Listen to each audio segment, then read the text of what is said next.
విద్యార్థులపై జరిగిన లాఠీ చార్జికి నైతిక బాధ్యత వహిస్తూ దేశ ప్రధాని వెంటనే రాజీనామా చేయాలన్న వంటేరు ప్రతాప్ రెడ్డి.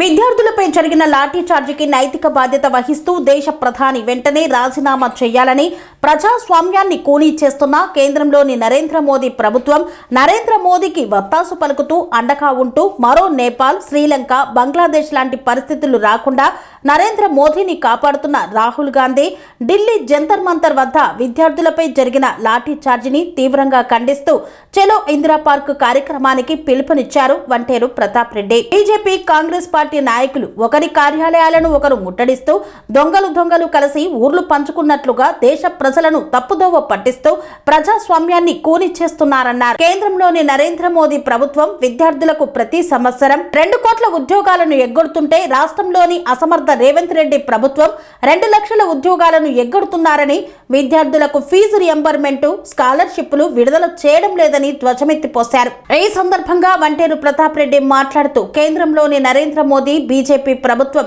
10 సంవత్సరాల కాలంలో 152 పేపర్లను లీక్ చేసి కోట్లాది మంది విద్యార్థుల జీవితాలను నాశనం చేసిందన్నారు.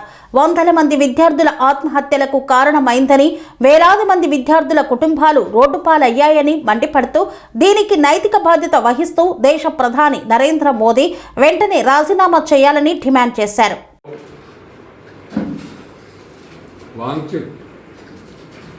గత 25 రోజులుగా నిరాహార దీక్ష చేస్తే ప్రశ్నించాల్సినటువంటి రాహుల్ గాంధీ కాంగ్రెస్ పార్టీ ప్రశ్నించకుండా, ప్రతిపక్ష పాత్ర పోషించకుండా నరేంద్ర మోడీ గారికి అంటగాగుతూ ఢిల్లీ నడివీధులలో వేలాది మంది యువకులు నరేంద్ర మోడీ ప్రభుత్వ వైఫల్యాల మీద పోరాటం చేస్తూ ఉంటే ప్రధానమంత్రి గారు పట్టించుకోలేదు,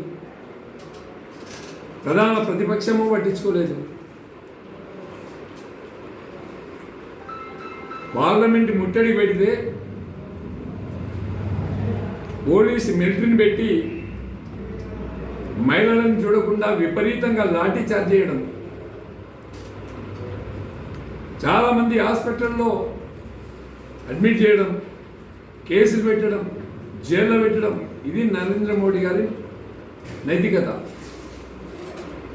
సాక్షాత్ ప్రధానమంత్రి గారి ఇంటి ముందు ప్రతిపక్ష పార్టీ ధర్నా చేస్తే కనీసం ఇంటెలిజెన్స్ రిపోర్టు ఏం చేస్తుంది, ఇంటెలిజెన్స్ ఏం చేస్తుంది, దేశ నిఘా ఏం చేస్తుంది? ప్రధానమంత్రికే రక్షణ లేకపోతే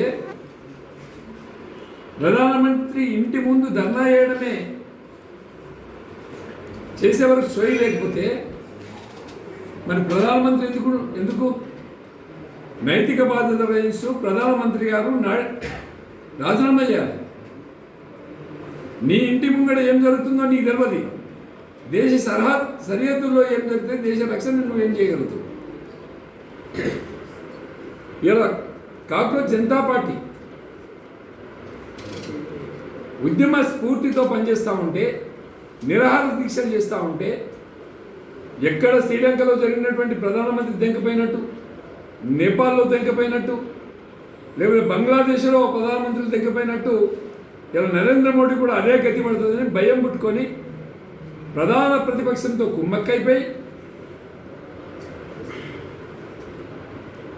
ఒక దిక్కు బీజేపీ వాళ్ళు, ఇంకొక దిక్కు కాంగ్రెస్ దొంగలు ఊర్లు పంచుకున్నట్టు గాంధీ భవన్లో కూడా బీజేపీ ధర్నా చేస్తాడు, బీజేపీ ఆఫీస్ కూడా కాంగ్రెస్ ధర్నా చేస్తాడు.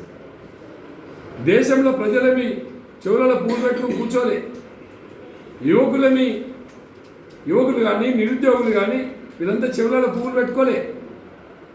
మీరిద్దరు కొల్లుడైపోయి కాంగ్రెస్ జనతా పార్టీ ముందుకు పోతుందన్నటువంటి ఉద్దేశంతో ఇలా నేను ధర్నాలు చేసేది. మీరు మరి 25 రోజుల నుంచి ప్రధాన ప్రతిపక్షం ఎటుపోయింది? ఎందుకు పట్టించుకోలే? నిన్న ధర్నాలు చేయడం గొప్పతనమా? కాంగ్రెస్ జనతా పార్టీ కానీ వాంగ్చుక్ కానీ భయపడిపోయి ఇద్దరు ఒకటైంది. తప్పకుండా దేశంలో యువకులు చాలామంది ఉన్నారు, 30 కోట్ల మంది యువకులు ఉన్నారు. వాళ్ళంతా కదిలితే కాంగ్రెస్ పార్టీని బీజేపీ పార్టీని తొక్కుకుంటూ పోతారు. నడే వీధుల్లో తొక్కుకుంటూ ముందు పోతారు. ఎక్కడ ప్రత్యామ్నాయం ఏర్పడుతుందని భయం పట్టుకున్నది, ఎక్కడ కాంగ్రెస్ జనతా పార్టీ ముందుకు వస్తుందనేటువంటి భయంతో ఇలా మెలుకున్నారు వీళ్ళు. నరేంద్ర మోడీ గారు 150 లక్షల కోట్లు అప్పు చేసి ఈ దేశానికి ఒరగబెట్టింది ఏంటి? ప్రతి సంవత్సరం 40 కోట్ల బడ్జెట్, 40 లక్షల కోట్ల బడ్జెట్. 12.5 సంవత్సరాల్లో ఎన్ని బడ్జెట్లు వచ్చినాయి? 13 బడ్జెట్లు వచ్చినాయి.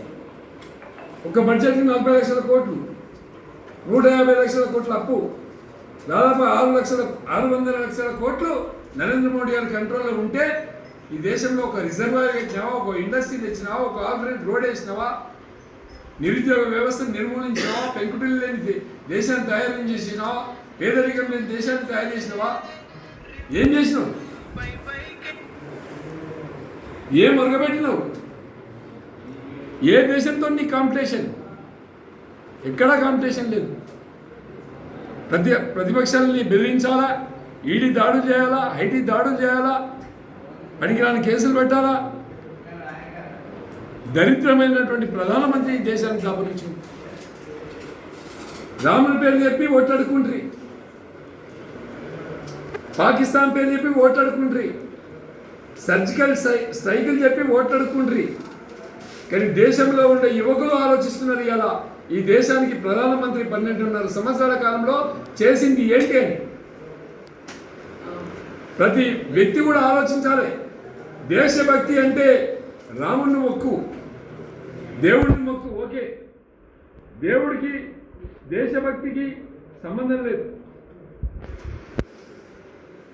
రాముడి పేరు చెప్పుకొని ఓట్లాడుకునే దౌర్భాగ్యం బీజేపీ వాళ్ళది. అధికారంలో ఉంటే ప్రజల కోసం పనిచేయండి. మీరు చెప్పిన 15 లక్షలు ఎక్కడ బాయ్? మీరు చెప్పిన 2 కోట్ల ఉద్యోగాలు ఎక్కడ బాయ్?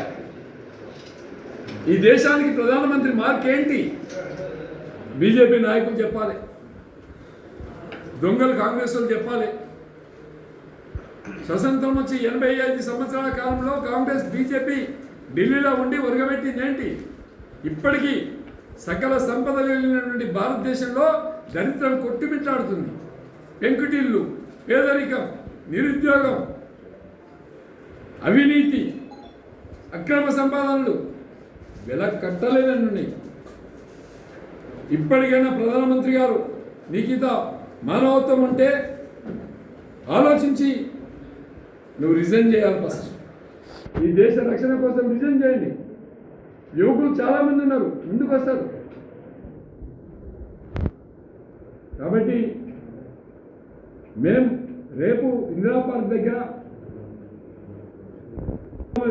దగ్గర పెద్ద ఎత్తున ఆ లాఠీ చార్జీ మీద, ప్రజాస్వామ్యం మీద జరిగిన దాడికి కేటీఆర్ గారు, హరీష్ రావు గారు ఇద్దరు వారి సమక్షంలో పెద్ద ఎత్తున ధర్నా చేపడుతున్నారు. జై తెలంగాణ, జై కేసీఆర్.